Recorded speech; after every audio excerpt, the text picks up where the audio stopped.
हमारे चैनल में आपका फिर से स्वागत है, जहां हम लचीलेपन और सफलता की प्रेरक कहानियां तलाशते हैं। आज हमारे पास साझा करने के लिए एक आकर्षक कहानी है टाटा मोटर्स की उल्लेखनीय वापसी।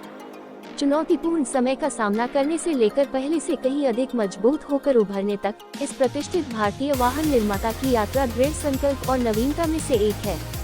हमसे जुड़े क्योंकि हम उन प्रमुख कारकों को उजागर करते हैं जिनके कारण टाटा मोटर्स की वापसी हुई। टाटा मोटर्स की वापसी के महत्व को समझने के लिए हमें सबसे पहले 2000 के दशक की शुरुआत में आए कठिन दौर को स्वीकार करना होगा। एक समृद्ध विरासत के साथ एक सम्मानित ब्रांड होने के बावजूद कंपनी को बिक्री में गिरावट, वित्तीय घाटे और अत्यधिक प्रतिस्पर्धी बाजार सहित कई असफलताओं से जूझना पड़ा। टाटा मोटर्स के पुनरुत्थान के पीछे महत्वपूर्ण तत्वों में से एक दूरदर्शी नेतृत्व था। टाटा सन्स के अध्यक्ष रतन टाटा ने कंपनी के पुनर्गठन और इसकी रणनीति को फिर से परिभाषित करने में महत्वपूर्ण भूमिका निभाई। उनके मार्गदर्शन में टाटा मोटर्स ने उत्पाद नवाचार और दीर्घकालिक विकास पर ध्यान केंद्रित करते हुए एक संपूर्ण परिवर्तन किया।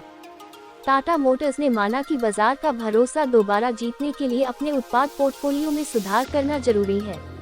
कंपनी ने अनुसंधान और विकास में निवेश किया, ऐसे वाहनों को डिजाइन किया जो उपभोक्ताओं की बदलती प्राथमिकताओं को पूरा करते थे। इसका परिणाम आधुनिक, सुविधा संपन्न कारों की एक श्रृंखला थी जिसने व्यापक दर्शकों को आकर्षित किया। टाटा मोटर्स की वापसी घरेलू बाजार तक ही सीमित नहीं थी। कंपनी ने अपने वाहनों के साथ नए बाजारों में प्रवेश करते हुए एक आक्रामक वैश्विक विस्तार रणनीति अपनाई।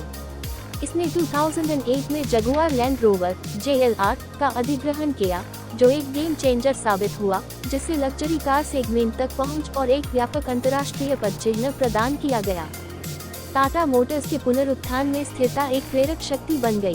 कंपनी ने पर्यावरण अनुकूल प्रौद्योगिकियों को अपनाया और पर्यावरण संबंधी चिंताओं को दूर करने के लिए इलेक्ट्रिक वाहन और हाइब्रिड मॉडल पेश किए। स्थिरता के प्रति ये प्रतिबद्धता उपभोक्ताओं को पसंद आई और इसने टाटा मोटर्स को एक दूरदर्शी वाहन निर्माता के रूप में स्थापित किया।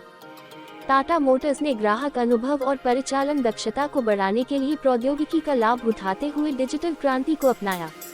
ऑनलाइन बिक्री प्लेटफॉर्म से लेकर उन्नत विनिर्माण प्रक्रियाओं तक, कंपनी के डिजिटल परिवर्तन ने संचालन को सुव्यवस्थित करने और नए स्तरों पर ग्राहकों के साथ जुड़ने में महत्वपूर्ण भूमिका निभाई। टाटा मोटर्स की वापसी का एक अन्य महत्वपूर्ण पहलू बिक्री के बाद उत्कृष्ट सेवा प्रदान करने पर ध्यान केंद्रित करना था।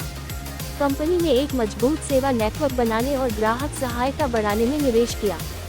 इससे न केवल ग्राहकों की संतुष्टि बढ़ी बल्कि ब्रांड निष्ठा में भी सुधार हुआ।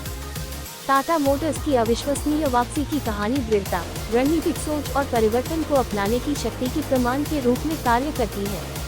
अपने बिजनेस मॉडल की पुनर्कल्पना करके, अपने उत्पाद पोर्टफोलियो को नया रूप देकर और विश्व स्तर पर विस्तार करके, टाटा मोटर्स पहले से कहीं अधिक मजबूत और अधिक लचीला बनकर उभरा है।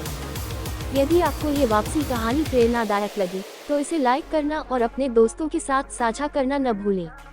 अधिक उत्साहवर्धक और प्रेरक सामग्री के लिए हमारे चैनल की सदस्यता लें। हमें टाटा मोटर्स की यात्रा या किसी अन्य उल्लेखनीय वापसी की कहानी पर आपके विचार सुनना अच्छा लगेगा, जिसे आप भविष्य में हमारे साथ कवर करना चाहेंगे। देखने के लिए धन्यवाद और अगली बार तक दृढ़ रहें और अपने सपनों का पीछा करते रहें।